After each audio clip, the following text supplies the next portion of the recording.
Olá, gente. Quero fazer uma breve devocional hoje sobre uma área um pouco diferente, tá? É, Vai ser temático hoje. O devocional vai ser sobre servir em humildade ou humildemente servir, né? Ser um servo com humildade, tá? É,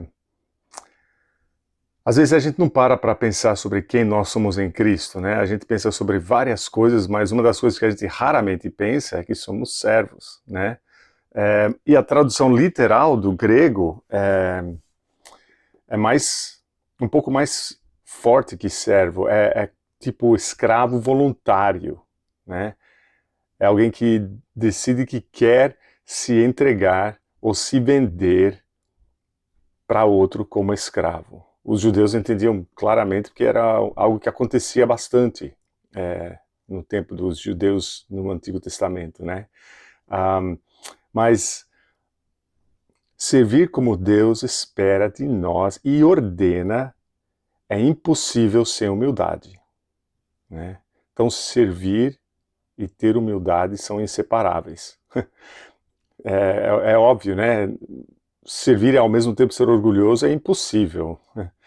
Não dá para ser um escravo soberbo e agradar o seu mestre, né? Então, Jesus até deixou isso bem claro no final de uma ilustração que ele deu sobre nós e nosso dever como servos dele, né?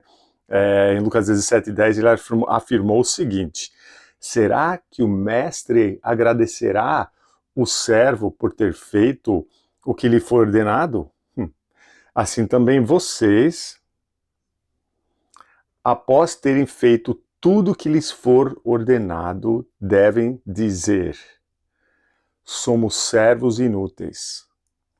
Apenas cumprimos o nosso dever. Vamos orar e vamos ver mais um pouco sobre isso, tá?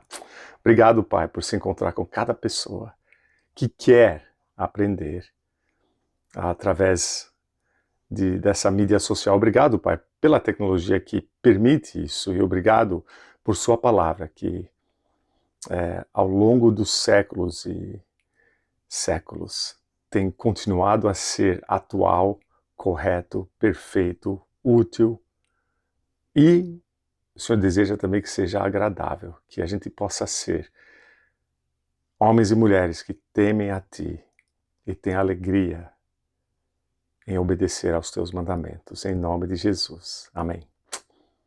Então, Tiago, Paulo, entre muitos outros, se descreviam como servos de Jesus Cristo, né? E é escravo, né? Escravo voluntário.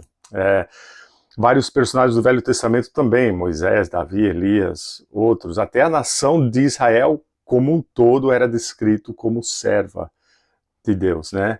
Então, faz parte também da nossa lista de comandos uns aos outros, né? Eu quero ler alguns versículos, depois passar algumas observações sobre serviço e humildade que eu tenho juntado ao longo do tempo, tá? Então, vamos lá. Mateus 18. Se você quiser pegar uma caneta para anotar as referências e depois estudar com mais calma, que eu estou pulando algumas partes, enfatizando outras, tá? Mas, obviamente, cada versículo faz parte de um trecho e tem um contexto, você pode estudar mais a fundo, tá bom? Mateus 18:4. Eu lhes asseguro que, a não ser que vocês se convertam e se tornem como crianças, jamais entrarão no reino dos céus. Portanto, quem se faz humilde como essa criança, este é o maior no reino dos céus. E Mateus 23:11 e 12. O maior entre vocês deverá ser servo, pois todo aquele que a si mesmo se exaltar será humilhado, e todo aquele que a si mesmo humilhar será exaltado. Parte de Filipenses 2, de 5 a 8. Seja a atitude de vocês a mesma de Cristo Jesus, que esvaziou-se a si mesmo, vindo a ser servo, e sendo encontrado em forma humana, humilhou-se a si mesmo, parte também de Tiago 4, 6 e 10, onde Tiago cita um versículo de Provérbios 3, que a gente estudou a fundo, né, esse capítulo. Deus se opõe aos orgulhosos, mas concede graça aos humildes. Portanto, submetam-se a Deus, humilhem-se diante do Senhor, e Ele os exaltará. O apóstolo Pedro cita o mesmo versículo de Provérbios 3. Olha só como a gente fala sobre repetição e prestar atenção, né? Em 1 Pedro 5, versículos 5 e 6, ele fala: da mesma forma, jovens, sujeitem-se aos mais velhos, sejam todos humildes uns para com os outros, porque Deus se opõe aos orgulhosos, mas concede graça aos humildes. E o Paulo descreve como ele agiu na igreja de Éfeso ao despedir-se pela última vez da liderança dessa igreja, em Atos 20, 18 e 19. Vocês sabem como vivi todo o tempo que estive com vocês. Servi ao Senhor com toda a humildade e com lágrimas. João 12, 26, Jesus diz: quem me serve precisa seguir-me, e onde estou, o meu servo também estará. Aquele que me serve, meu Pai o honrará. E no próximo capítulo, Jesus acrescenta: eu lhes dei o exemplo para que vocês façam como lhes fiz. Digo-lhes verdadeiramente que nenhum escravo é maior do que o seu senhor, como também nenhum mensageiro é maior daquele que o enviou. Agora que vocês sabem essas coisas, felizes serão se as praticarem. E Gálatas 5, do final do versículo 13 ao 15, sirvam uns aos outros mediante o amor, porque toda a lei se resume num só mandamento: ame o seu próximo como a si mesmo.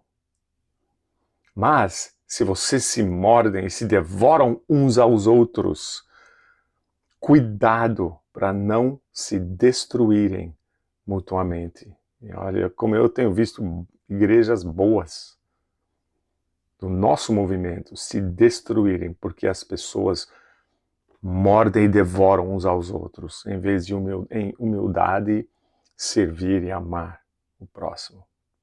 Colossenses 3, 23 e 24. Tudo que fizerem, façam de todo o coração como para o Senhor e não para os homens. É a Cristo o Senhor que vocês estão servindo. E Hebreus 12, 28. Portanto, já estamos recebendo um reino inabalável. Já aqui estamos recebendo um reino inabalável, sejamos agradecidos e assim adoremos a Deus de modo aceitável, com reverência e temor. Eu quis incluir esse versículo porque a maioria das versões usam a palavra servir no lugar de adorar. O grego fala sobre um ato de sacrifício, onde é meio que subentendido que é um ato de adoração evidenciado através de servir, entendeu? Então, como serviço de adoração, algo assim. Então, o importante nesse versículo é lembrar que servir, obviamente, também é adorar. E por fim, Apocalipse 2:3. Não haverá maldição alguma, falando sobre o céu, né? O trono de Deus e do Cordeiro estará na cidade, e os seus servos o servirão. Eu e você somos servos dele? É bom a gente lembrar que mesmo no céu, servir também é adorar, né? Porque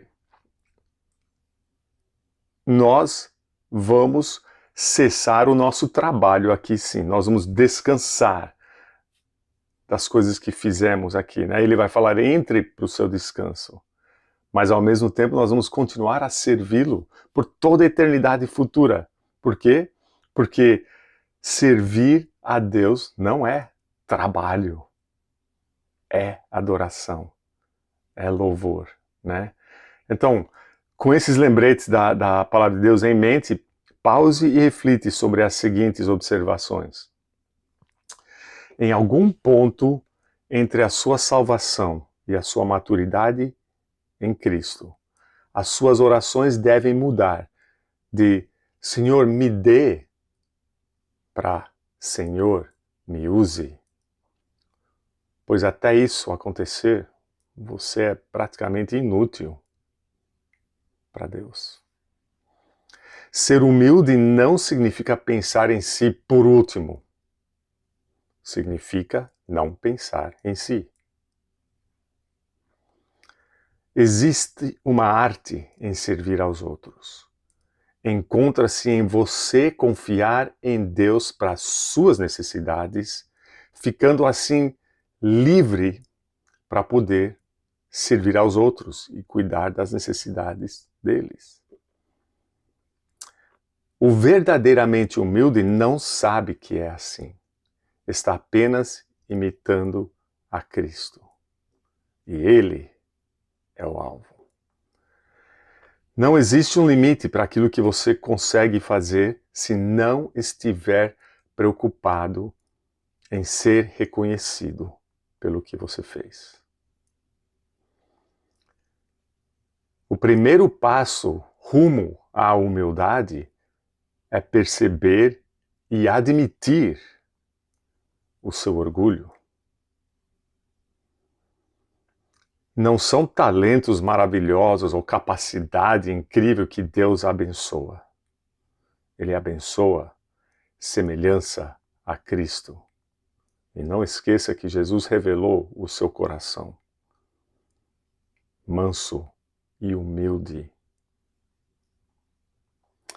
A humildade é a verdadeira força, pois alcança o reino dos céus. O orgulho é a verdadeira fraqueza, pois só alcança o seu próprio ego. Então não pense que você tem progredido espiritualmente se você ainda não se considera o mais insignificante de todos. E falar para todo mundo não tem nada a ver. Isso é papo. Muito fácil falar. Viver sem nem falar é melhor. Quem anda por aí falando, eu sou humilde, eu tenho humildade. Não tem nada. Ninguém se entrega livremente e completamente ao serviço de Deus, a não ser que já saboreou do seu incrível amor. É atraído a amá-lo de volta e adorá-lo em retribuição àquilo que recebeu. E a humildade é uma qualidade estranha, porque no momento que você acha ter conseguido, acaba de perder. Então que outras pessoas vejam a humildade de Jesus em você, sem você nem sentir ou perceber, para que ele receba o que é exclusivamente dele, toda a honra e glória e reconhecimento. Vamos servir? Vamos adorar através de sermos uma bênção para outros, com toda a humildade, imitando a Jesus Cristo. Obrigado, Pai. Que nossa igreja seja conhecida como uma igreja que serve, como uma igreja que adora através de agir por Ti e nunca busca reconhecimento, nunca busca fama, nunca busca um nome, mas busca ver pessoas se renderem a Jesus Cristo. Nada além disso, porque é por isso que ela existe e é por isso que o Senhor nos salvou. Em nome do nosso Salvador incrível, humilde e exaltado, Jesus Cristo, que ainda nos serve hoje muito mais que o servimos. Eu peço isso para a Igreja Batista de Castro Alves. Amém. Tchau, gente.